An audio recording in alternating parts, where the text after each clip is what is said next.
Hey, I'm Austin Ward. This is Lettermen Row Live. It's Tuesday afternoon, and it's already been, well, it's warm in here already in the office today, but it's been getting heated with the arguments about Ohio State football already. A fun day in the office presented by Byers Automotive. I've got Jeremy Birmingham on my far left, Lettermen Row, recruiting guru extraordinaire, Beanie Wells, former Ohio State NFL running back, and another new one joining us today for the first time, Antonio Pittman. Antonio, welcome in. Thanks for hanging out with us. Glad to be here. All right, guys, it's another week, another win for Ohio State, but I feel like there's more hand-wringing going on by Ohio State fans watching that. Some uncomfortable moments against Indiana, which seems to be a trend the last few years when Urban Meyer plays Indiana. And now it feels like I've spent the last 3 days trying to convince Ohio State fans that Ohio State is still good.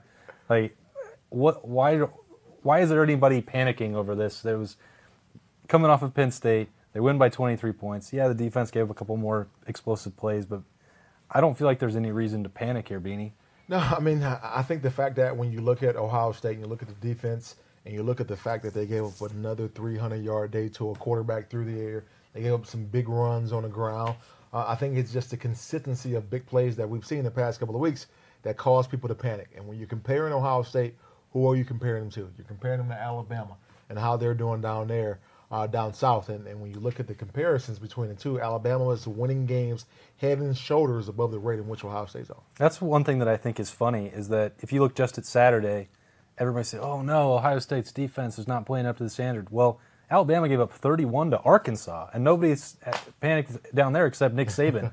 You know, it's like they don't care. They just chalk it up and move on to the next one. It's like, I don't know.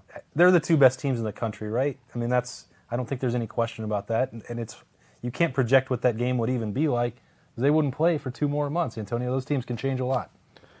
Man, I would love to see Ohio State play Alabama. I think we can finally put an end to the talk of Big Ten SEC wars, but I think as far as last week's game, I think just the safety play. I keep going back to that. I think those guys from the opener until now, when your corners is playing man up, yeah, you have to help over top. And I think they're getting there just a tad bit too late, and they're not coming down crashing, making those stops on those one-on-one plays, and the running back is breaking free, and they're getting explosive runs. I mean, Oregon State had 2 of them, in which shouldn't have never happened, but safety took bad angle, didn't come down crashing. I think it's just a repeat, and I think Combs, I think it goes back to that. Missing Kerry Combs. Missing Kerry Combs. Yeah, I think that's what's bugging people is that every week we've had the conversation at the end of the show is, what do you want to see get better?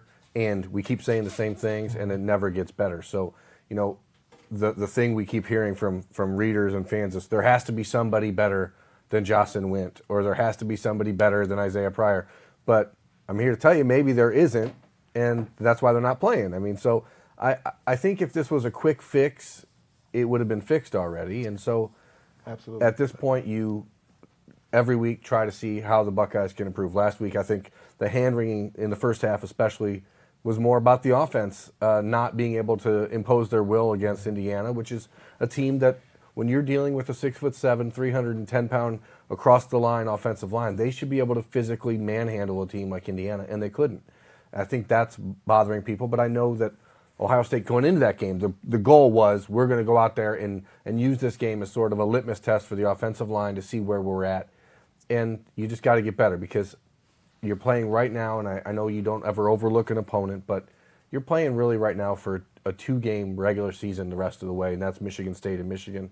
You got to be at your best as you head into November, and whatever it takes to get there right now, if it means that you have an uncomfortable first half against Indiana while you're working on things running the ball, so be it. I don't know how much better they're going to have to be to play Michigan State the way they're struggling right now, but your point is a valid one. That's on the road. It's Mark D'Antonio and all that. I get it. It's fair to bring that up. The next couple of weeks shouldn't be much of a test for them, but when you talk about the safety berm and that there may not be a better option, how do we know? If Brendan White doesn't get any reps, if you don't try Sean Wade at safety full-time in some of these games, if you don't let Josh Proctor go get some reps, how do you know? I think through 6 games, and I'm not a coach. These guys see them every day in practice. I didn't play at the level that you two did, so I know that it's not as easy as just going out there the first time and being ready to perform. I get all that. I just would like to see one of these other guys get a chance because through 6 games, to me, Jocelyn Wint is not the answer. I'd like to know why they're not in practice, because as you said, we're not seeing them Greg Schiano's being paid $1 million a year to coach this defense. Million and a half. $1.5 million a year. He knows why he's not playing those guys. So it's not our business. We're not required to be told why they're not playing. But I wouldn't mind if occasionally they would be like, hey, this is what Josh Proctor has to improve on to get on the field. This is why we've been a little slow in transitioning Sean Wade to safety, even though we've been talking about it for 5 weeks now. I just want to know what the holdup is, because it's pretty clear from watching Jocelyn Wint, who even if he is taking the right angles, I just don't know that he has the speed to be the last line of defense on that defense. I'd rather see him at linebacker, to be honest, because of the way he hits people. And with Isaiah Pryor, I think he's played much better than Jocelyn Wint, but obviously last week in the first half he was out. There's just holes, and I don't. Again, if it's a quick fix, it'd be fixed. And I think they could, to make things a little bit better, if they dial up more blitzes. You have to blitz. Bosa being out, you got Chase coming off the edge. Mm-hmm. Blitz the line. Apply more pressure, because I think we just rely on the athleticism of the front four. And if those guys doesn't get there, with how bad the safety play has been, it's leaving gaps. And the longer the quarterback can hold the ball, you can't ask a cornerback to play man-to-man coverage and be on his guy for 8 seconds. It's just not going to happen. And dialing up more blitzes and just trying to get more pressure, and I think that could be the first choice, since they don't want to make the obvious choice and switch the lineup up. I kind of thought that this season we would see, whether it was Malik Harrison or Pete Warner or Keandre Jones, that turn those guys loose on the edge in that Shazier-type mold. Darren Lee. Now, I know those guys are special. Those are first-round NFL draft picks, and we might be getting ahead of it there when we're talking about Harrison at this point, or Warner, or anybody else. But I thought that was a playmaking defense, and I know that Ohio State has molded this around being really aggressive and playing that press man, but you saw a lot of games where somebody flying, whether it was Darren Lee or whoever coming around, they were pressing the issue to the opponent. Yeah, I don't know that that's missing, but it doesn't seem like it's quite like it was a couple years ago. Yeah, man, I think the continuity within the entire defense, I think is a little bit off. Like Pitt was saying over here, I mean, I think getting a lot of more pressures, more exotic blitz. One of the things that makes it a whole lot easier as a defensive back is when you can apply pressure. Maybe it's some of the fact that maybe we are missing a Nick Bosa. Yeah. We are It's a big deal, right, exactly. Beanie? I mean, we are missing that secondary pass rusher, making it easier on the defensive backs. Like Pitt said, you don't have to be back there in coverage as long when you got defensive line putting that type of pressure on a quarterback. So I think it's finding the right combination of guys being out there on the field, and the right combination of exotic blitz and exotic plays getting to the quarterback, getting pressure on those guys, because they have too much time and they're leaving us a little bit exposed in terms of what the quarterbacks are able to do in the yardage in big play situations. Issue number 2 that I've been hearing a lot about this week, and it's not a new one right now, and this is a good one for these two guys here in the middle, is that we've been kind of hinting around it for the last couple of weeks. Is there a problem with the rushing attack? Are they just willing to throw more? Are you going to take a step back? I thought last week was the first time that you could look at it and say, all right, maybe there is something going on here, whether it's the offensive line. I mean, it doesn't seem to me like it would be an issue with Dobbins or Weber. We know how talented both of those guys can be, but something doesn't seem to be right with the rushing attack. What do you guys see? I'm a Weber guy. I think he should get more carries. I'm with you on that. I mean, he's averaging 5.3 an attempt last week. I mean, when a guy is going like that, and I think they have to develop and ride with the hot hand. The running back position, that position goes with the guy. You have to get to the flow of the game. Mm-hmm. And I think they're not allowing those guys to really flow and get into that sync. And that flow actually will help the linemen, help them understand who's running. How can I set this block up? Because this guy likes to cut this way. You know what I mean? I think it all comes back down to getting to the flow of the game, letting the guys pretty much find themselves. Because I think Dobbins is doing what Weber did the end of last year. He's pressing, trying to break the big one all the time instead of being patient. And Weber is doing what Dobbins did at the beginning of the year. He's just finding his creases, taking what the defense gives him, and if he breaks one, he breaks one. Mm-hmm. And I think the confidence that he had from the opener is carrying on from week to week, and it's getting him a long way. And I think because he had such a great opener, Dobbins is pressing that Trying to catch top up. that. Yeah. Seriously, and it'll do that to you. And I think that's one of the things that's tough for running backs is when you know you're going into a situation, you're splitting carries, the only way you're going to probably attain more carries is making plays on the football field. So what are you doing? You're going to press to make those big plays more consistently.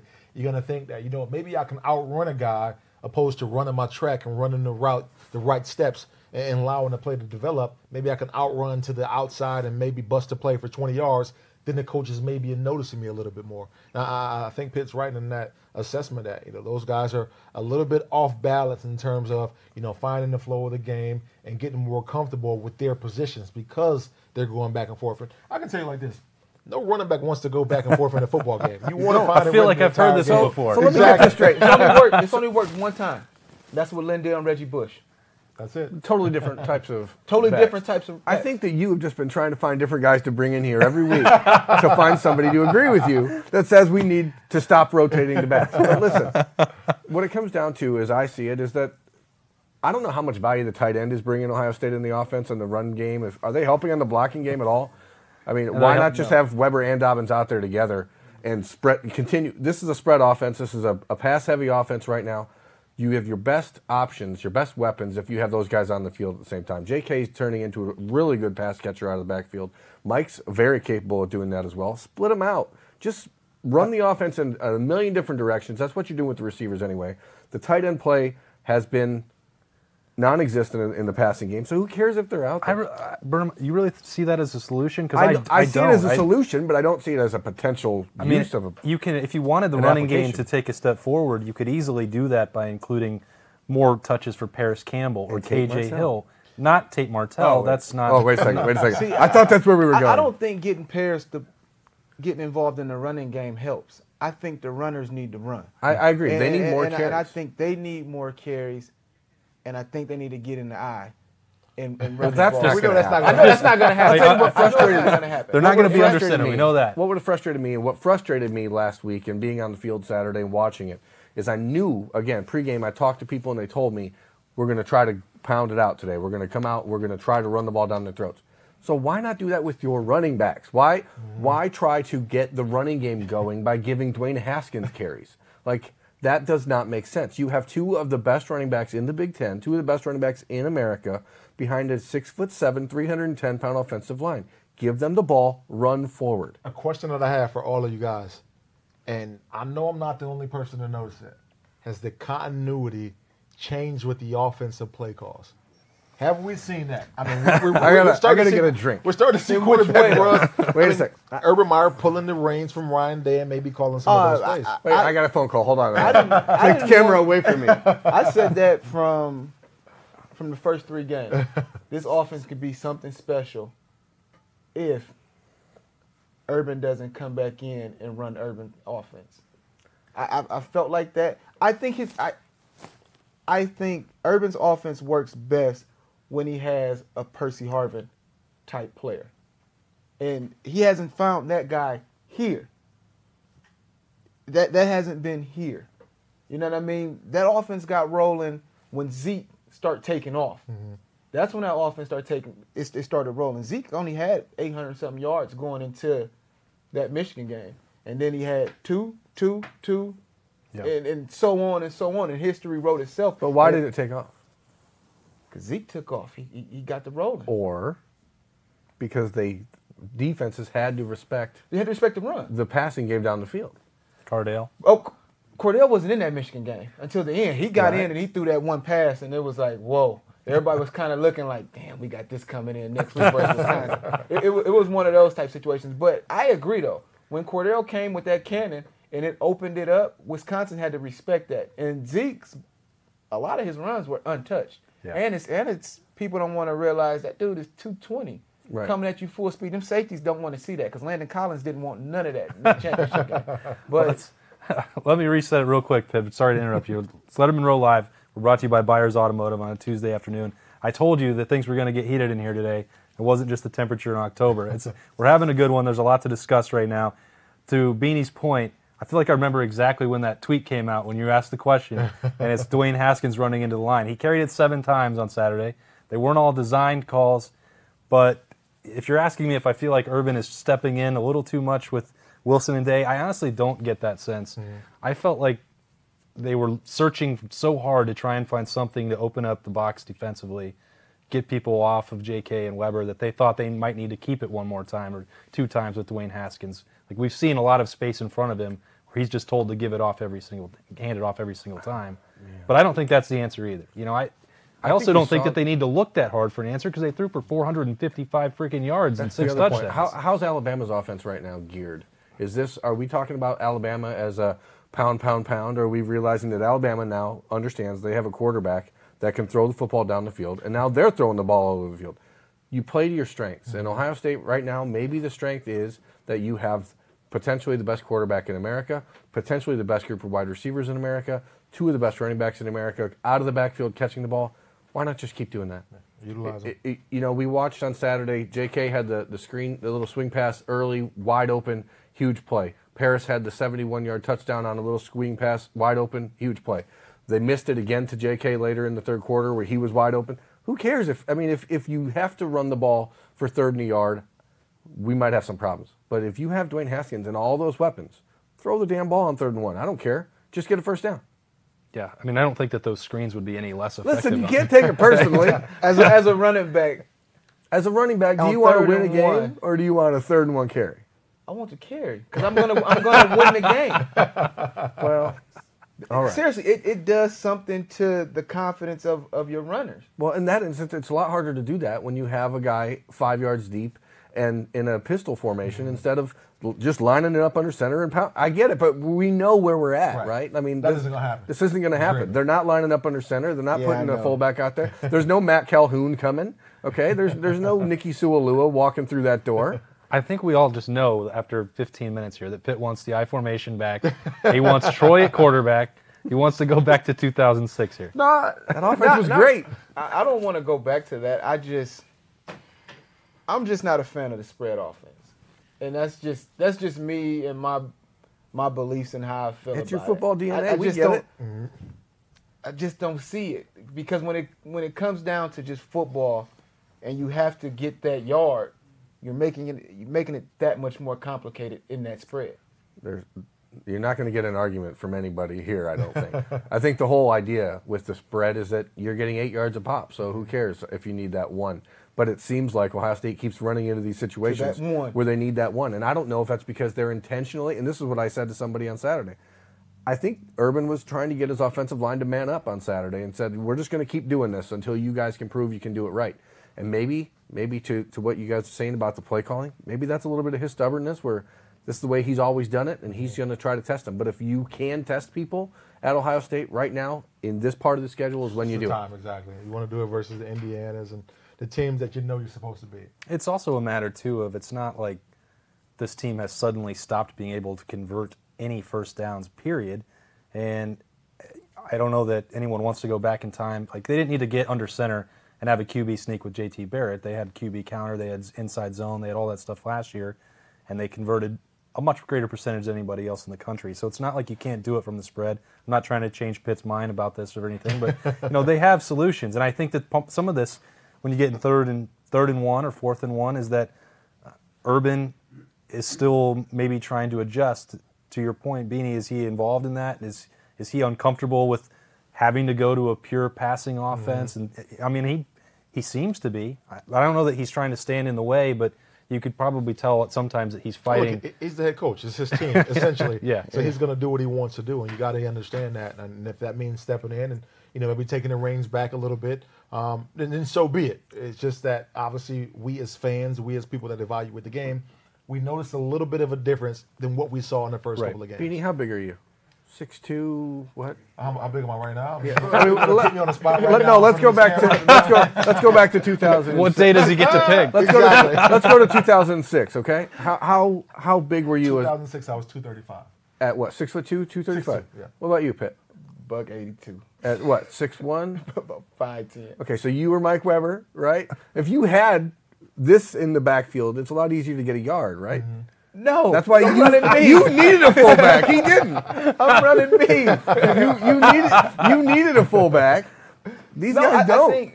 I think everybody plays a role. Sure. What they need right now, and it's not going to happen. They need to run the ball. They need to find identity. It's Terrell Pryor. No. No. They have the quarterback that they need. No, the quarterback situation, I think, is taken care of. That's lights out, night and day. So you're not calling Best- for Tate Martell in the game? No one is calling but I'm not. There's only one guy I know who because wants that. because when he comes in, it actually handicaps the offense, I agree. I know. I'm just. and it puts him in a situation that it kind of starts looking more and more like last year. If Tate Martell comes into the game, so not calling for him, just calling for finding a solution to get the run game going, to get them guys going, because it's gonna get cold. Yeah. And Maybe. I don't know. It's October and 85 tossing degrees. that ball around 35, 40 times. Global warming is great for football. It is. It is. This has actually been a great season for them weather-wise So far. so far. Berman and I stepped out into the Horseshoe last week, and it was like being in a sauna. It just It rained. was rough. Yeah, humid. I mean, I at least got to go to the press box where it was air conditioned. Berman was on the field. It was not air conditioned on the field.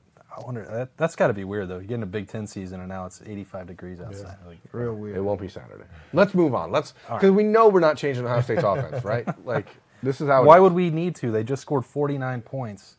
They're one of the most explosive that is the offenses crazy in the part. country. You Like, know what I mean? But Ohio They had State fans 650 want more. yards and scored 49 points. And Dwayne Haskins set a school record for completions, was 3 yards short of a school record in passing yards. They still ran for 150 yards. Why do we care this much about the breakup of yardage? Over Ohio under State real fan. quick for all you guys. Does Dwayne Haskins at some point this year break that record? Yes. And I think that they wanted to do it last weekend and then just were like, let's just not throw the ball here. I think it's over too. That's why they went with the little pop pass to Paris at the end there, because they thought that maybe he could get it there. They didn't want to get aggressive and like throw in that situation. Embarrass him a little. They're just trying to run the clock out. But yeah, I think he'll do it, Beanie. I mean, the defenses some of these defenses that are coming up, I mean, if you want to set the record, if Urban Meyer wants him to, he will. Right. He's either going to leave him out there for 3 full quarters against Minnesota, which is just getting gashed the last 2 weeks. Urban keeps talking about this top 20 defense. Minnesota's given up 90 points in the last 2 games. That's not real. Ohio State can set that a record this week. Purdue's defense is not going to slow him down. He could do it next week. And if he still hasn't done it, he's got Nebraska looming, who we've seen, JT Barrett carve them up for 300 yards in the last couple of years. And even still, Michigan State is nothing to write home about right now. And Maryland. Like, at some point he's going to do it, and then he might break it again. I don't know. That's what I think. I think he'll do it twice. He's going to throw for. he should throw for 4,000. I mean, you're talking, the school record's what, 3,300, some Joe Germain or something at 98? Yeah, he's 10 touchdowns away from setting the school record. He's played half of the season. That's pretty mind-boggling. That's partly because of guys like you just keeping these quarterbacks down for the last 20 years, running football so much. No, I was going to get 18 touches a game, if that. So. Mike Weber and J.K. Dobbins would kill someone for 18 touches a game right now. Well, again, like Pitt said, 26 carries last week for Dobbins. He was averaging half as many yards per carry as Mike Weber, so that's probably not the formula. Yeah. 25 is the formula. Play Weber. All right, there you go. He's playing well. Getting down to the end here at Lettermen Row Live, brought to you by Byers Auto, so we wrap it up the same way we do every week. It's a 32-point spread, so again, we're not going to really dive into predictions. I assume that the whole panel is picking Ohio State to win comfortably on Saturday. So the thing that you are most curious to see, we've already broken down two of them, obviously, with the getting things a little bit short up in the big plays defensively in the running game. So maybe that's it. But Berm, what do you want to see most on Saturday against the Gophers? I've said it, I just want to see physical domination of an inferior opponent. And I know that the Buckeyes statistically are putting up big numbers, they're scoring points, they're doing all these things, but it feels like they're working too hard to do it. And I think that when you're playing against a team like Minnesota, you need to go out and just punch them in the mouth. And Mac Wilson, Alabama's linebacker, tweeted something yesterday about how he was going to take accountability for their defensive struggles this year or something. And I'm like, you've given up like 55 points all season. And he said that their goal every week is to make their opponent quit. And I think that is a mentality. And I don't know if it's the linebackers that don't have it like they have had in the last few years with guys like Raekwon and Jerome Baker and those Chris Worley types who just wanted to physically beat you to death. I just want to see them dominate someone. Start to finish, first drive to last drive. I'm going to burn. I want to see sheer domination. And I more so want to see that on the defensive end. I want to see those guys create turnovers, create physical mismatches, and kind of, impose their will. I don't think we've gotten to that point just yet. I'm looking forward to seeing it this week. I want to see the linebackers just come out and just flat out lay some running backs out, take some receivers on some drag routes and just put it to them. I think that will set the tone for the secondary and the rest of the defense. Having with Bosa being out, the linebacker play has to step up. I think there's been all this talk about the safeties and the linebackers needing to get something done in the pass rush, but how about the cornerbacks cutting down on some penalties, maybe getting their head around, maybe jumping a route or two and making something happen there with an interception or two. I don't think that there's any question about the talent of Jeffrey Okudah, Kendall Sheffield, Damon Arnett, and I think Arnett is playing the best of those three, but at any given time, they've all been victim to some big plays, or they've seen a flag come their way, and I don't know if it's a technique change without Kerry Combs that you mentioned earlier, Pitt, or if it's just not playing with the confidence they need to. I don't know what it is. The cornerbacks are pretty private guys. They don't speak a lot to the media. We haven't talked to Taver Johnson all season until we're supposed to today. So I don't know what the issue really is, but I know that those guys are good enough to get it done, and I expect at some point that they're going to. And if you can't do it against a freshman walk-on quarterback from Minnesota, then might have to change my tune in a couple weeks ahead. But I think they'll get it done this week and in the weeks ahead against some of these other quarterbacks, get some confidence rolling for when they might really need it with Shea Patterson. We can already start looking ahead to the game right now, I think, with the schedule ahead. So that's what I'm doing. But for now, we're focusing on Minnesota this week, rewinding another win for Ohio State against Indiana last week, and we're going to probably turn these cameras off and keep arguing and get more heated here at Lettermen Row HQ. So for Berm, Beanie, Pitt, I'm Austin Ward. Thanks so much for joining us. Lettermen Live, brought to you by Byers Auto.